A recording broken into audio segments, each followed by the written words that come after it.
¿Quieres tener más control sobre tu vida? ¿Sentir que cada día te está haciendo más fuerte, más enfocado y más cerca de aquello que realmente quieres construir? Entonces, entiende esto. La transformación no empieza con un gran giro, empieza con organización. Los estoicos sabían que los resultados no vienen de intenciones futuras, sino de decisiones presentes. Si no construyes tu rutina, estás construyendo tu fracaso sin darte cuenta. Pero cuando tu rutina tiene dirección, tu energía gana potencia. Cuando tus prioridades son claras, tus acciones ganan peso. Y cuando tus acciones tienen consistencia, tus resultados dejan de ser suerte y pasan a ser consecuencia. En este video vas a conocer 8 prácticas estoicas que funcionan como un campo de entrenamiento diario. No son hábitos para parecer productivo, son decisiones que fortalecen el carácter. Cada una de ellas toca un área diferente de tu vida, tu tiempo, tu disciplina, tu mente, tu postura frente a las dificultades. La primera la empiezas hoy, la última va a exigirte más, y es justamente por eso que transforma. Vamos a empezar.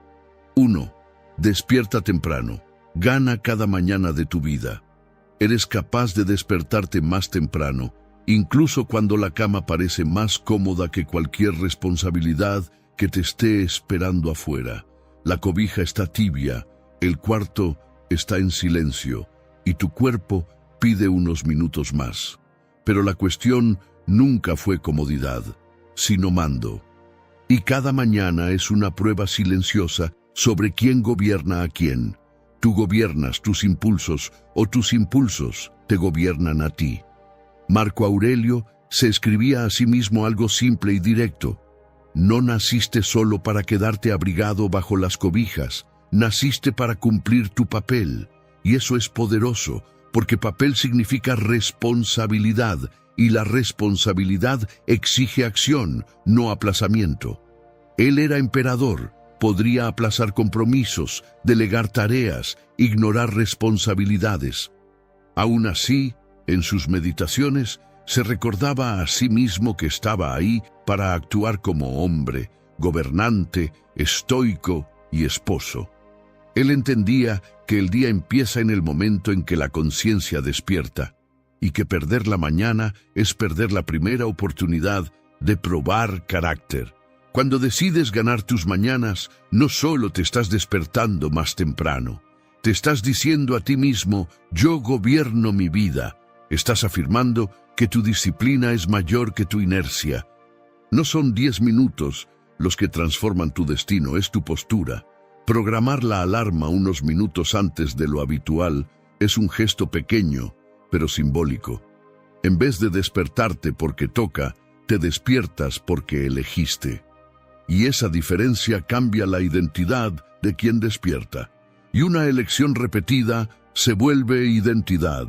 Apretar el botón de posponer 2, 3, 4 veces parece inofensivo. Pero ahí, en los primeros minutos del día, ya entrenaste tu mente para aplazar. Y cada aplazamiento fortalece el hábito de ceder.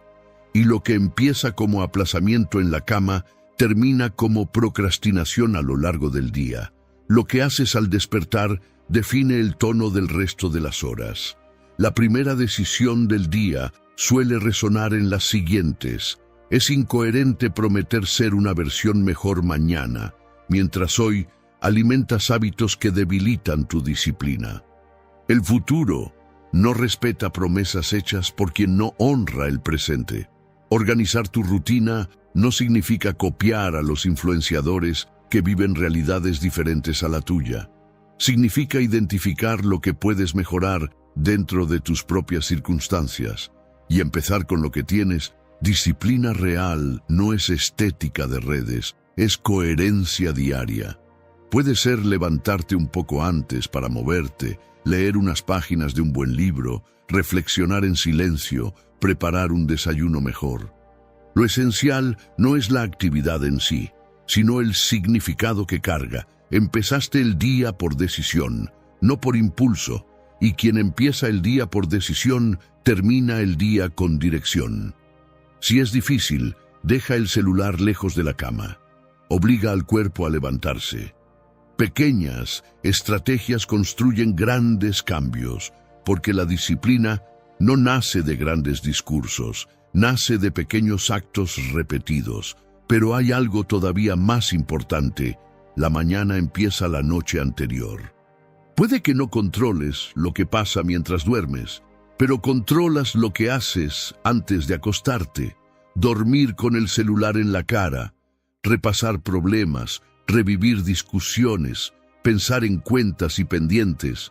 Mantiene tu mente en alerta constante, y una mente agitada en la noche despierta cansada incluso antes de levantarse.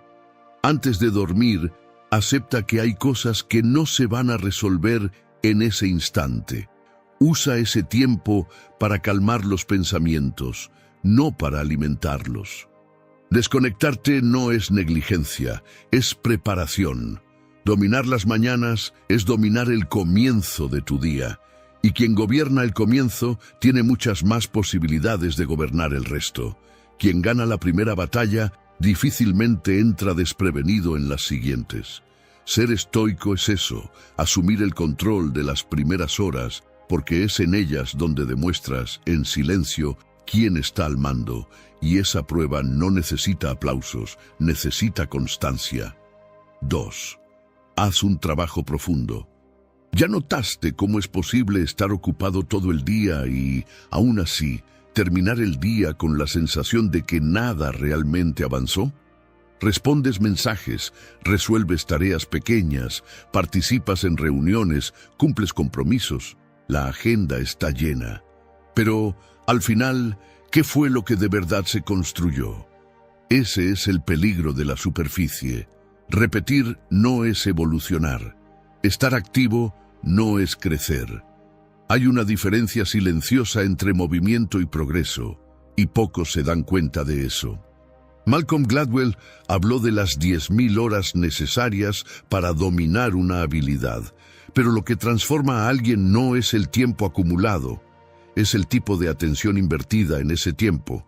Puedes pasar 20 años haciendo lo mismo y seguir en el mismo nivel, porque si no hay intención de mejorar, el cerebro entra en piloto automático, y el piloto automático te mantiene funcionando, no evolucionando. Séneca observaba algo parecido en Roma. Personas corriendo de un lado a otro, siempre apuradas, siempre metidas en algo. Pero cuando se les preguntaba por el propósito real de ese esfuerzo, muchas no sabían responder. Él llamó a eso ociosidad atareada. Es cuando vives ocupado pero no comprometido. El trabajo profundo es lo contrario de eso. Es elegir una habilidad, un proyecto, un área de tu vida, y sumergirte en eso con presencia total. Es revisar lo que hiciste ayer para hacerlo mejor hoy. Es aceptar la incomodidad de ver fallas y corregirlas. Es salir de la repetición cómoda y entrar en la mejora consciente. Imagina a alguien que todos los días escribe, pero nunca relee lo que produjo, nunca ajusta, nunca estudia técnica, nunca busca retroalimentación. Años después, seguirá escribiendo en el mismo nivel. Ahora imagina a alguien que escribe, analiza, corrige, se equivoca, lo intenta de nuevo, en poco tiempo. La diferencia se vuelve inevitable. Lo que separa a los dos no es talento, es profundidad. Los estoicos practicaban eso por dentro. Marco Aurelio no escribía por un hábito mecánico. Él examinaba sus propias fallas, confrontaba sus pensamientos, buscaba coherencia entre lo que creía y lo que hacía. No era cantidad de reflexión, era calidad de examen. Y eso es lo que tiene que entrar en tu rutina. Menos distracción, más concentración, menos tareas en paralelo, más intención. Elige algo que de verdad importe y elimina el ruido alrededor. Define un tiempo específico. Trabaja sin estar cambiando de pestañas, sin notificaciones, sin fragmentación. Porque la fragmentación debilita el razonamiento, la profundidad fortalece el carácter. Una vida organizada no nace de la multiplicidad de tareas, sino de la intensidad aplicada a las tareas correctas. Quien aprende a trabajar con profundidad deja de solo hacer cosas y empieza a construir competencia real, y la competencia real genera confianza, y la confianza genera libertad. Y la libertad nace cuando te das cuenta de que ya no estás solo ocupado, estás evolucionando. 3. Ten un diario.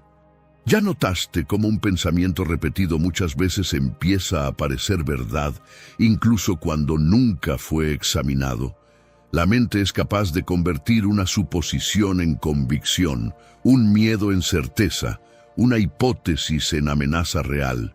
Y mientras más dejas esos pensamientos dando vueltas solo dentro de la cabeza, más crecen, en silencio. Hay momentos en los que la mente se pone demasiado ruidosa. Se acumulan pensamientos, se mezclan emociones y sientes algo que no sabes explicar con claridad.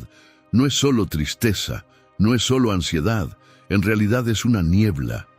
Y es exactamente ahí donde el papel deja de ser papel y se vuelve herramienta. Escribir no es desahogarse, es organizar. Tal vez ya escuchaste el consejo de escribir una carta cuando estás irritado y esperar antes de enviarla. Ese intervalo revela algo poderoso. Muchas emociones solo parecen gigantes mientras permanecen difusas. Cuando toman forma, pierden parte de su poder. Marco Aurelio escribió para sí mismo durante casi 20 años. No era para impresionar a nadie, no era para publicar, era para vigilarse. Él registraba sus fallas, sus tentaciones, sus inseguridades, un emperador confesando sus propias fragilidades en el silencio del papel. Eso es disciplina interior. El papel no discute, no juzga, no interrumpe, recibe. Y al recibir, te obliga a estructurar lo que antes estaba disperso. Muchas veces no sufrimos solo por lo que pasa, sino por la narrativa que creamos sobre lo que pasa. Y las narrativas no examinadas se vuelven prisiones. Cuando escribes, algo cambia. Sales de la emoción y entras en la observación. Sales de la reacción y entras en el análisis. Sales del torbellino y creas distancia. Y en ese espacio nace la claridad.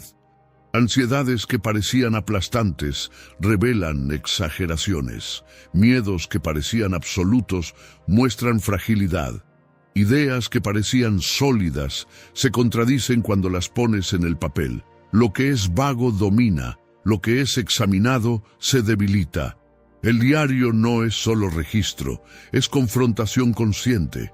Empiezas a notar que no todo pensamiento merece confianza. No toda inseguridad representa realidad. Muchas voces internas existen solo porque nunca fueron cuestionadas. Ana Frank escribió algo simple y verdadero: el papel es más paciente que las personas. Y esa paciencia libera. No siempre habrá alguien disponible para escuchar tus dudas sin juzgar, pero siempre puedes crear ese espacio interno. Escribir es crear una sala silenciosa dentro de tu propia mente. Es entrenar la capacidad de observar antes de reaccionar. Es evitar que la emoción conduzca la decisión. Es evitar que el impulso defina el carácter. Los estoicos llamaban a eso examen interior. Y el examen interior construye autocontrol.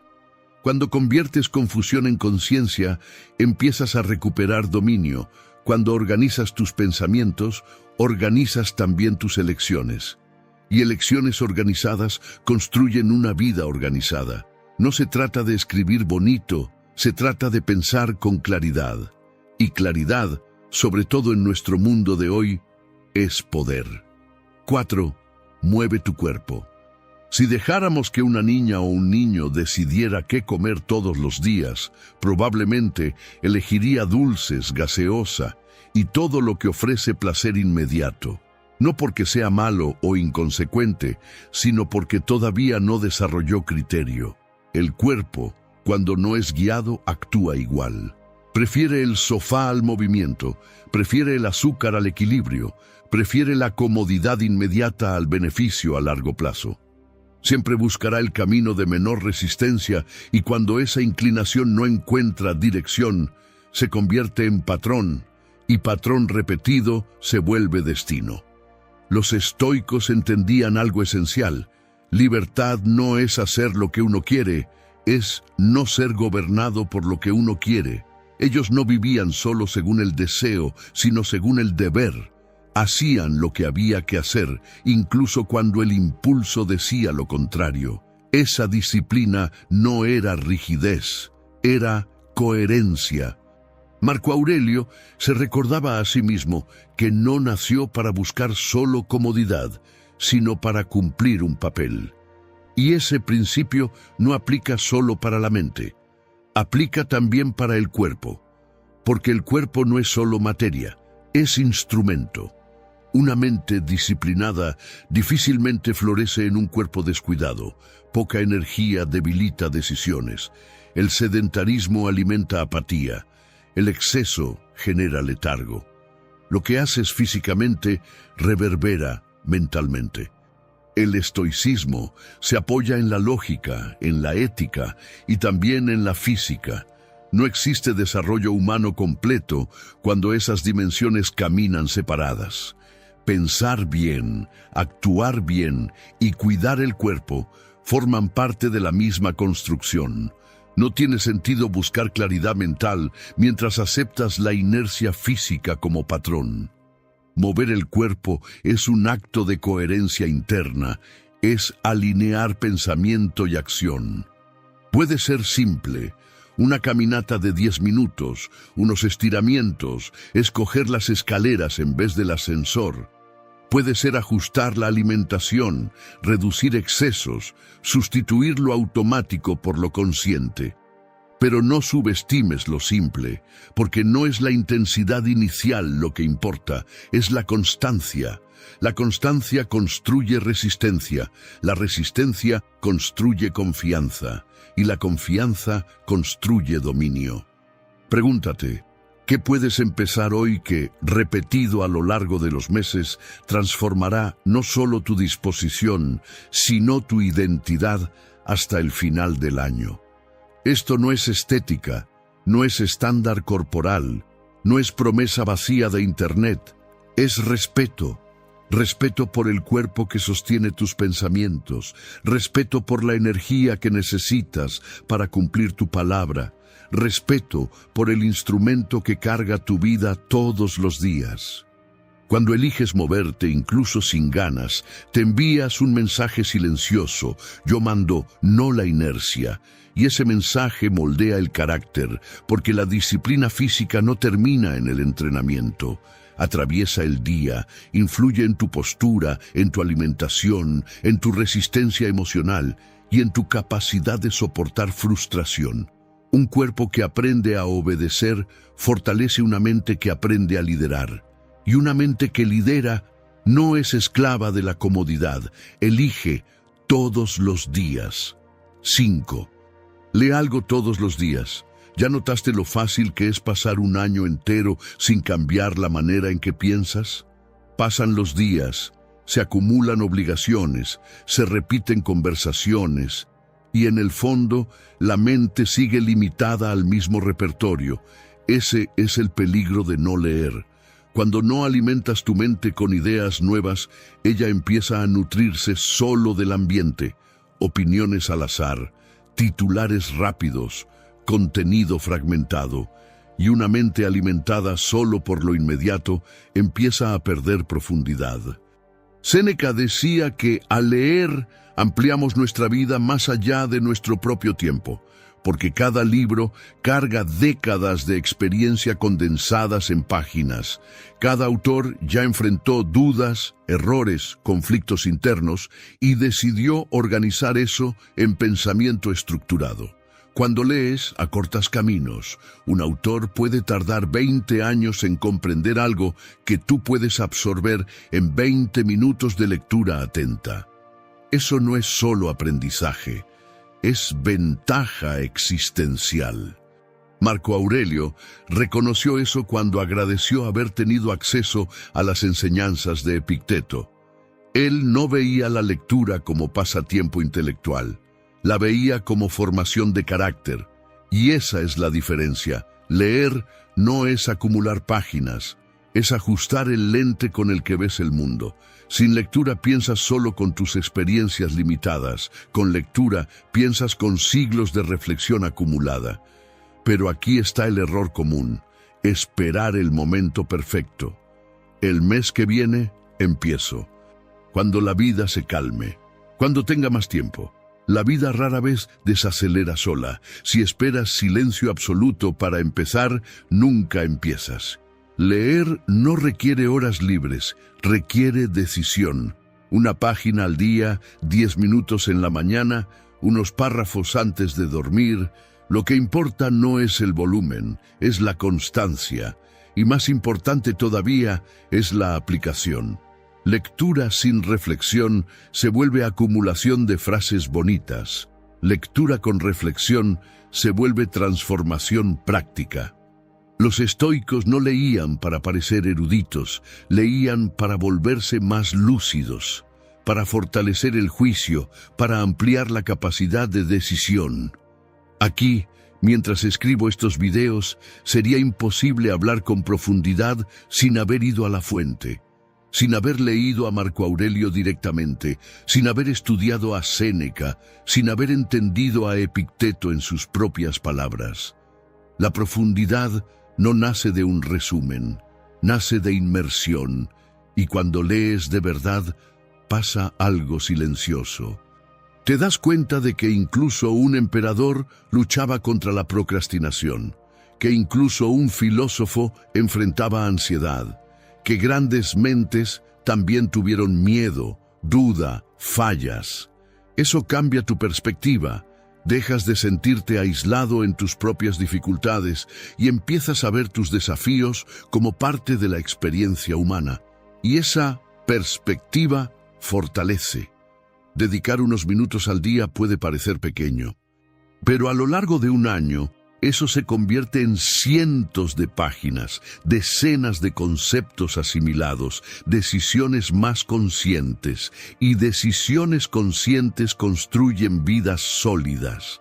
Incluye la lectura en tu rutina, no como obligación escolar, sino como entrenamiento mental, porque una mente que se expande piensa mejor, una mente que piensa mejor decide mejor, y quien decide mejor construye una vida que no depende solo de suerte, sino de lucidez. 6. Haz algo difícil. Si todo en tu vida se estuviera volviendo cada vez más cómodo, ¿te estarías volviendo más fuerte o más frágil?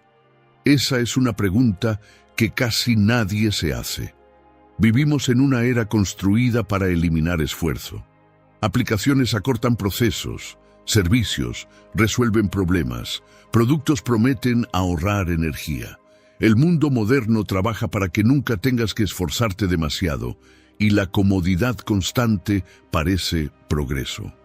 Pero hay un efecto secundario silencioso cuando nunca enfrentas resistencia. Empiezas a perder confianza en tu propia fuerza. El problema no es la comodidad, el problema es depender de ella para funcionar. Porque la fuerza humana no nace de la facilidad, nace del roce. Séneca observaba que una niña o un niño acostumbrado a tener todo servido llora cuando pierde la cuchara, como si hubiera perdido el mundo. No porque sea débil por naturaleza, sino porque nunca fue entrenado para soportar frustración. Y nosotros no somos muy diferentes cuando evitamos cualquier incomodidad. Cada vez que huyes de algo apenas difícil, refuerzas la idea de que no puedes. Cada vez que te pones a prueba, refuerzas lo contrario. Esa es la encrucijada diaria. No se trata de buscar sufrimiento gratis, se trata de preservar tu potencia. Marco Aurelio escribía que necesitamos quitar el polvo que se acumula sobre nosotros en la vida cotidiana. Ese polvo es la acomodación. Es la tendencia casi invisible de siempre escoger el camino más cómodo, y la acomodación debilita lentamente. El cuerpo que nunca es exigido se atrofia, la mente que nunca es presionada se vuelve frágil. El carácter que nunca es probado se vuelve dependiente de las circunstancias. Por eso, hacer algo difícil no es exageración, es mantenimiento. Pregúntate, ¿qué hoy te exigiría un poco más? Contener la irritación cuando alguien insiste en algo obvio, cumplir un entrenamiento más exigente de lo habitual, permanecer en silencio unos minutos sin salir corriendo al celular, resistir un impulso automático, cumplir la palabra que te diste a ti mismo, incluso cuando nadie está mirando. Esas pequeñas decisiones son como pesas invisibles que fortalecen tu estructura interna. Cuando eliges voluntariamente una incomodidad controlada, algo cambia. La incomodidad deja de ser amenaza y se vuelve herramienta. Empiezas a notar que aguantas más de lo que imaginabas. Y cuanto más practicas eso, menos intimidantes se vuelven los desafíos inevitables de la vida, porque la dificultad que eliges te entrena para la dificultad que no podrás evitar. Una mente acostumbrada solo al placer se sacude con cualquier obstáculo. Una mente acostumbrada a enfrentar pequeñas resistencias construye estabilidad. No es una intensidad extrema lo que transforma a alguien, es constancia disciplinada. La práctica estoica de esta lección es simple: elige algo levemente incómodo y hazlo. Mañana, repite. Luego, otra vez, con el tiempo, tus límites dejan de parecer paredes imposibles y empiezan a parecer escalones. Y entonces entiendes algo fundamental. No eras débil, solo estabas desacostumbrado a exigirte. Y la fuerza siempre estuvo ahí, esperando ser entrenada. 7. Encuentra quietud. ¿Ya notaste cómo es posible pasar el día entero reaccionando y aún así nunca decidir nada de verdad? Notificaciones, mensajes, opiniones, demandas, urgencias. El mundo llama todo el tiempo, y cuando toda tu atención está puesta afuera, tu mente no descansa, solo responde. Y una mente que solo responde nunca gobierna. El mayor riesgo de la vida moderna no es el ruido externo, es perder tu propia voz interna. La quietud no es ausencia de sonido, es autoridad interior, es el momento en que dejas de ser arrastrado por estímulos y empiezas a elegir tus respuestas. Muchos artistas, científicos y pensadores relatan que sus mejores ideas surgieron en pausas inesperadas, caminatas silenciosas, baños largos, instantes de contemplación. No fue en la agitación donde encontraron claridad, sino en la desaceleración, porque la claridad exige espacio. Los estoicos entendían esto con profundidad. Para ellos, la tranquilidad no era lujo ni sensibilidad excesiva, era estrategia. Marco Aurelio gobernaba un imperio en guerra, rodeado de conflictos, traiciones y decisiones difíciles. Aún así, encontraba tiempo para escribir, reflexionar y ordenar su propia mente. Él sabía que, sin quietud, hasta el poder se vuelve confusión. La quietud no es huir del mundo, es prepararte para enfrentarlo con lucidez. Empieza cuando aprendes a diferenciar lo que depende de ti de lo que no depende. No controlas el humor de la gente, el tráfico, el mercado, las críticas, los imprevistos, pero controlas la interpretación que haces de todo eso, y esa diferencia lo cambia todo. Sin esa conciencia, cada cosa parece personal, cada opinión parece amenaza, cada dificultad parece injusticia. Con esa conciencia filtras, seleccionas y decides. Una mente sin quietud vive en estado de alarma constante. Una mente entrenada para la quietud elige dónde invertir energía, y la energía es vida. La quietud no significa apatía, significa estabilidad emocional. Es como un lago profundo. La superficie puede agitarse con el viento, pero en las capas más profundas, el agua sigue calmada. Esa profundidad hay que construirla. Unos minutos de silencio, con respiración consciente, con escritura reflexiva, con caminatas sin celular, con pequeños rituales diarios que te devuelven al centro. Al comienzo puede sentirse incómodo. El silencio revela pensamientos escondidos, muestra miedos, inseguridades, inquietudes. Pero es justo ahí donde nace la fuerza.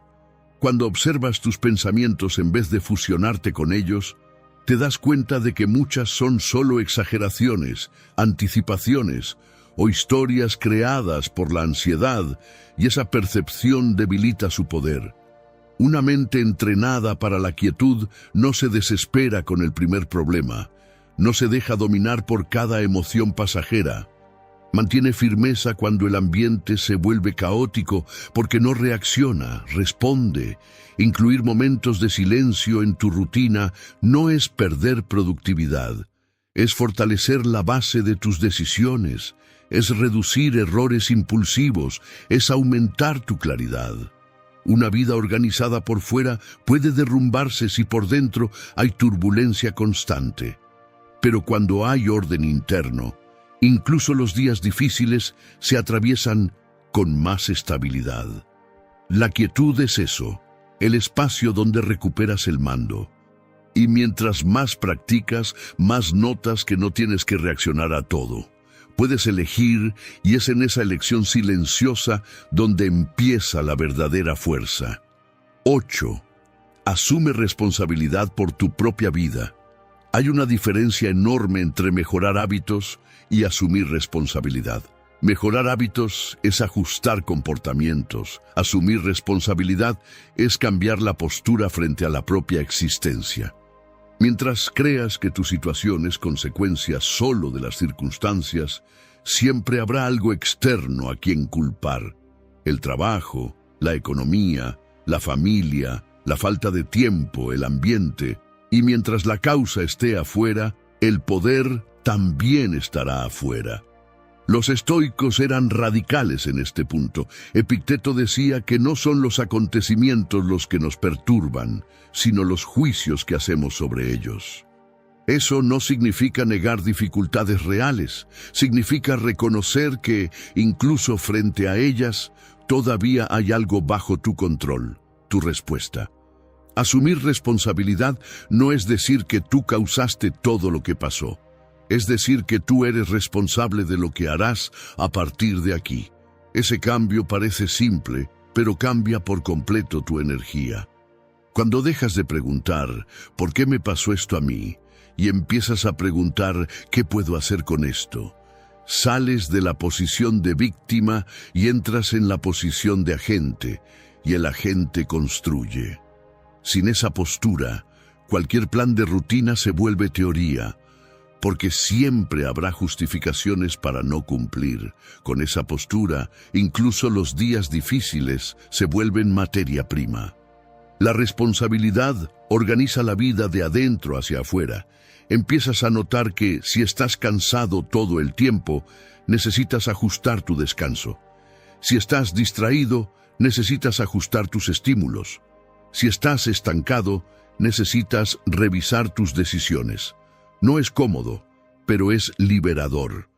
Marco Aurelio gobernaba un imperio en guerra, perdió 8 de sus 13 hijos, enfrentó una de las pandemias más severas, y aún así, en sus meditaciones, no encontramos quejas largas contra el destino, encontramos recordatorios constantes de deber, postura y carácter. Él no controlaba todo, pero controlaba su actitud frente a todo, y eso es lo que cierra el ciclo de una rutina organizada.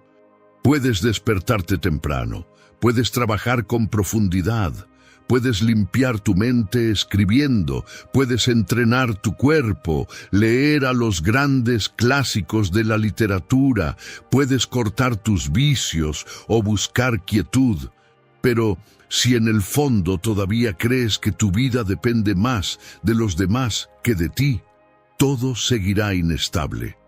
Asumir responsabilidad es el punto donde empieza la madurez.